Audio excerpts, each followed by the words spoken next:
Hola y bienvenido a esta primera lección donde comenzaremos a desarrollar adecuadamente un sitio web profesional en WordPress.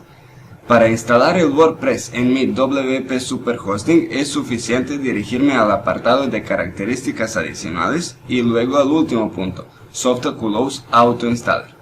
Si tú tienes hosting en otra empresa donde la gestión se hace a través de otro panel, puedes buscar en YouTube cómo instalar el WordPress en cPanel o cualquier otro.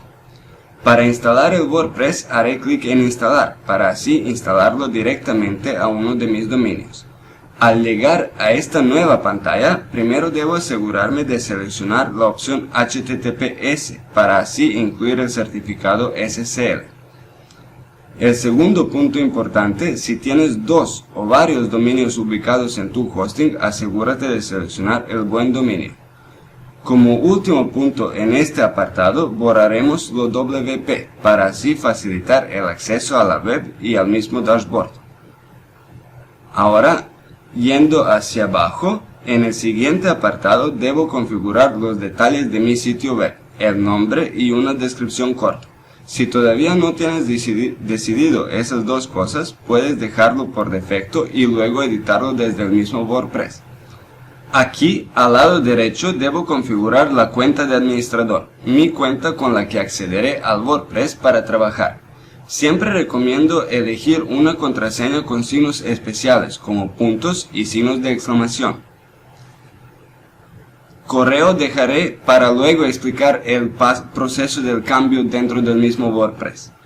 En idiomas seleccionaré el español, lo que también puedo hacerlo después dentro del mismo WordPress.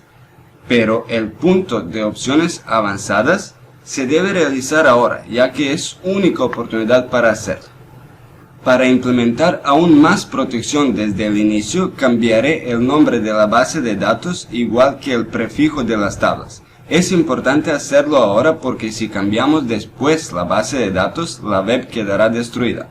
El tema lo puedo seleccionar ahora o dejarlo por defecto, ya que se puede cambiar desde el mismo WordPress. La instalación del WordPress puede demorar máximo hasta 4 minutos, dependiendo de los ajustes que hemos realizado en la instalación. Culminándola, el primer enlace es el enlace a mi sitio web y el segundo enlace es el enlace del dashboard. ¿Recuerdas las letras WP que hemos borrado en el primer apartado de la instalación? Es justo para que la dirección sea así de limpia. En caso si lo hubiéramos dejado, los enlaces tendrían al final WP. Sin esas dos letras no se podría acceder al sitio web ni al dashboard tampoco.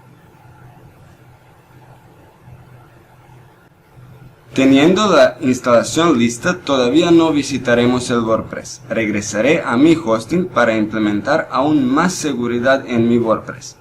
Dependiendo del panel que tienes, debes buscar la parte Administración de archivos. Dentro de esa, iré a la carpeta de mis dominios. Luego, encontraré el dominio en el que estoy trabajando y me dirigiré a la carpeta Public HTML, lo que es la versión publicada. Y aquí primero ubicaré el archivo .htaccess. En WP Superhosting siempre está visible, pero este archivo en otras ocasiones puede estar oculto y será suficiente seleccionar la opción Mostrar archivos ocultos. Ubicando el archivo .htaccess, haré clic derecho en él para editarlo. Me iré al final de este documento y agregaré unas líneas de código. Las líneas de código te dejaré en la descripción de esta lección. Un momento.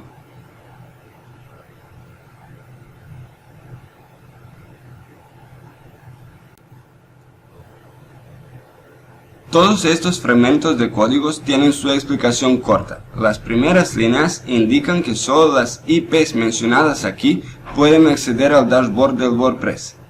Yo eliminaré ese apartado ya que no lo necesito.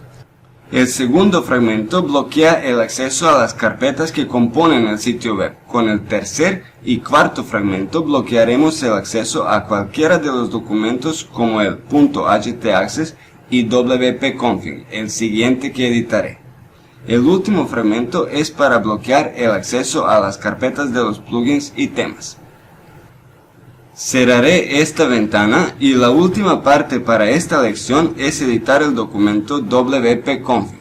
Aquí también pegaré unas cuantas líneas de código, pero las iremos viendo durante el curso. Solo un momento para abrir el documento, seleccionaré todas. Lo pegaré haciendo un espacio en el fin de este documento, aquí. Solo en la primera línea dejaré la definición como false, luego la explicaré y después de eso la cambiaremos. Eso sería todo para esta lección. Te espero en la siguiente para conocer el dashboard del WordPress. Hasta la próxima.